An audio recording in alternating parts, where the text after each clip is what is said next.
Howdy, folks.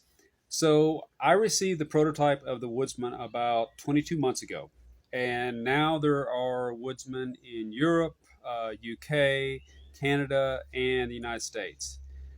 So, I thought today would be a good time to do a video on the different dimensions of the Woodsman, like this different size and weight and stuff like that, and just an overview of some of the attributes that make this knife so special. So, without further ado, let's get into it. Okay, guys, so I just stripped the knife down completely so that way I can kind of go over all these little individual parts with you because there's so many different things to the design of the Woodsman that just they need to be talked about. First off is just the overall shape. What you're looking at is a hybrid kukri tracker. You have the kukri on this end, tracker on this end. You can tell it's a tracker because it has the quarter round.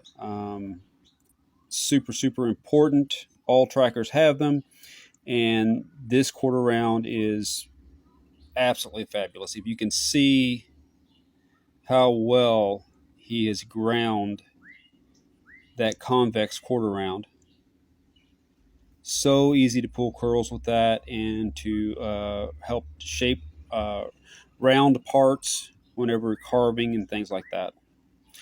Um, the draw knife section here is running right at 2 inches. Then you go into the quarter round, and from there is the point, the quarter round point, which I use for carving. It's great to mark lines on your on whatever material you're carving on. You have the kukri curve. This thing can chop like no one's business.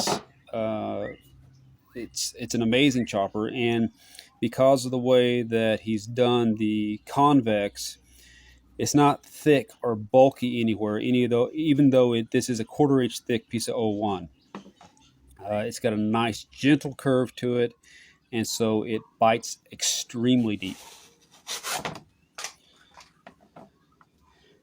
On a lot of Origin knives, you will find this. This is a swedge. It's on both sides. And that idea came from Easygoing Outdoors for splitting wood with the tip, splitting kindling and things like that. It's just a little bit easier when you have a swedge there. The tip is extremely sharp. I use it for carving all the time. When I was carving chess set, that tip was so handy to do the detail work. Coming back from the tip is this saddle right here. It's got a 90 degree, if you guys can see that. That's great for striking with a ferro rod, scraping hide, using it for carving to smooth out something you've been carving. My favorite thing to use this for, though, is for batoning. Now, the first time I saw one of Origin Knives' kukri designs, I could not understand this hump right here. Why was this shaped like that? Until talking with Kevin, he was explaining that it's for batoning. And then it made perfect sense. Whenever, grab this, whenever you're holding the knife to baton, your hand, your knife hand, is at a comfortable angle, your wrist is at a comfortable angle, and you have this nice flat surface on top that you can beat through into the wood, and you have better control. And also, too, I feel like your hand doesn't get as much shock. This thing is brilliant for batoning. Back from there, you've got this first hole, and it's, I would say, 3/4 of a centimeter across. Not exactly sure how many mil that is. You can use that for stripping roots. You can use that for like straightening. I don't know if you'd straighten an arrow with that, or if you would straighten like for camping projects, carving projects, things like that. Kevin also has a secondary lock that comes with the new Woodsman, and that is used to hold the knife into the sheath. Coming back from there, we have a saw that's roughly 3 3/4 inches long. You can tell that it's got a curve to it. This is not a notching saw. This is an actual saw. It's not a crosscut saw. You can cut across the grain just fine with this, but it will also cut with the grain of the wood and not gum up. The teeth that he designed are like chisels, and they are sharp as scalpels and work wonderful. Again, it's not to keep up with a little, folding silky saw, but it does work and works well. Come past the draw knife section, you have another hole right here. Running that, let's see here, right at 1/2 centimeter long. And that is actually the hole that locks the knife into my sheath, because I have the prototype. In the new sheaths, it locks here and here. So there is absolutely no way the knife can come out unless you want it to, and I'm pretty sure it is airborne or jump qualified. Scoot from the back here. You see the texturing? Wonderful texturing all the way down here, and on the underside, from here all the way down to there, and he smooths both sides of this. I have never had a hot spot on my hand, even after hours of use, with this knife. It has always been completely comfortable. Now, part of that reason is that Origin Knives takes the customer's hand measurements before, while they're making the order, so that way it comes where it fits you. I ordered this one as the prototype and just got lucky. Me and Kevin's hands are the same, so he made it for himself, sold it to me, and it fits me just perfect. You can see here there's some of the weight holes. This one's tapped and that one's tapped, and I'll show you the bolts here in just a second. They're right up there. But let's work our way towards the tang of the knife. I'm going to move this pinky lanyard out of the way a little bit. So we had texture all the way to about here, and then it turns into a 90 degree. Wonderful, flat, sharp, 90 degree. I have used this tang so much. You can obviously use it for a ferro rod to strike a fire. It's really good in an emergency for a one-handed, just strike a fire one-handed where it's safe and the knife's in the sheath. But also, I use it for carving, and I have carved things like this spoon, not just carving the inside out, but smoothing the edges. This was done completely with the Woodsman. Also, this cup, I've made 2 or 3 of them now, 3 I think. And again, I use the inside, get the dust off, of that tang, that 90 degree, to scrape out the inside of the cup, and also to smooth off the wood. No sandpaper has touched this. This has only been, the only tool that's worked on this cup was the Woodsman. And this hole here is 1 centimeter across. And the other thing that fits there is the bow drill fire adapter. Kevin makes these out of titanium or brass. Take your pick. But this is a frictionless bow drill adapter. You stick the drill into here, and you no longer have to worry about friction building up on this end. It makes the bow drill fire much, much easier. So extremely handy to have. I carry this and the Allen key that works these bolts and a little Altoids kit. Let me set this back up. I am a fan of the pinky lanyard. Everybody's got their own preference, but for me, it keeps my fingers away from the sharp parts and secures the knife into my hand. So I'm a fan of that. But there's these two other holes, one right there, one right there, and you can do with that as you wish.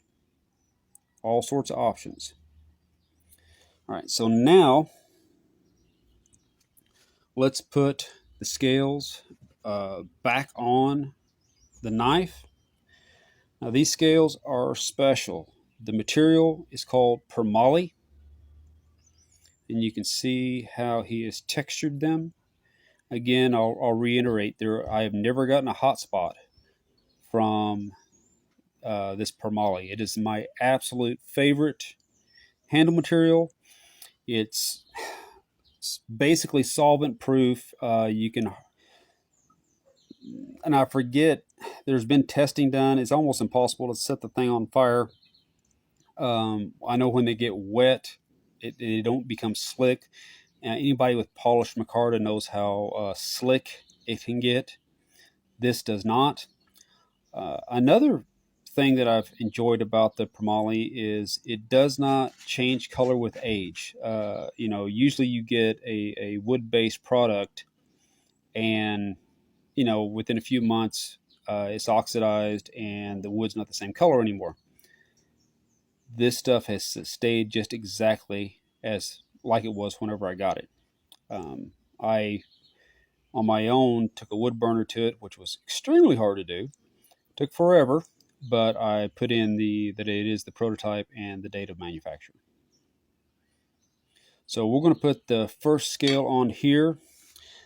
The bolts, Kevin buys these 316 stainless steel bolts and then remills them so they fit a certain way. You don't ever have to worry about the bolt going bad because it is 316 stainless steel. Drop that in right there. Put the key in.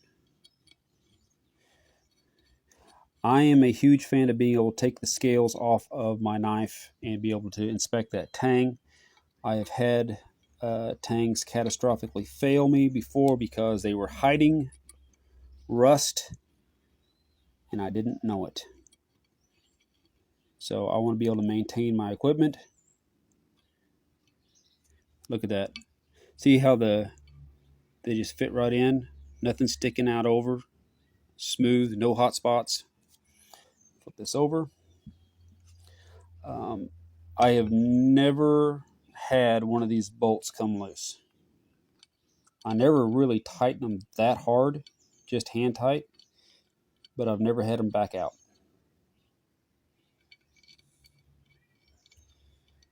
So it's nice to have gear that's high enough quality that you can actually maintain it easily. Tighten this up.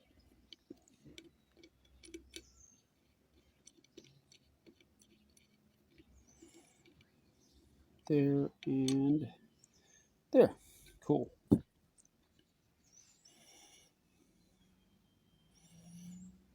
Perfect. Put the saw guard back on. This is Kydex. As I said before, these things are as sharp as chisels. Very sharp chisels. And so this Kydex cover fits perfect and has magnet strips on the inside. So that keeps you see how that attaches? That keeps the saw teeth covered and protected, and also protects your hands, which is great whenever you're carving or doing stuff like that and you're grabbing in this area. I've never had this come off when I didn't want it to. Now, usually if I'm doing heavy chopping or something like that, I'll go ahead and remove it. But in just day-to-day use, I've never had that like go flying off or anything like that. So this brings us to the sheath, and mine is different from what you see now on the newer models. Again, mine's a prototype. On the newer models, the locks are different. Mine is press forward and push down. When I do that, it removes this brass bar. Do you see that right there? It removes the brass bar from the hole through the knife, because that's what actually locks the knife into place. It cannot come out. And so whenever it's closed like that, it is impossible for that knife to come out of the sheath. That's why I feel safe to carry it in a shoulder holster rig upside down. Nice and easy. The new models have a thumb release like that here, and also have a manual up here, a manual bar that goes through here and locks it into place. You can choose to have the manual bar on or off depending on what you're doing, but if you want to, double secure to make sure that your knife cannot come out of the sheath, you can put that lock on, this lock on, and I'm pretty sure it is jump qualified at that point.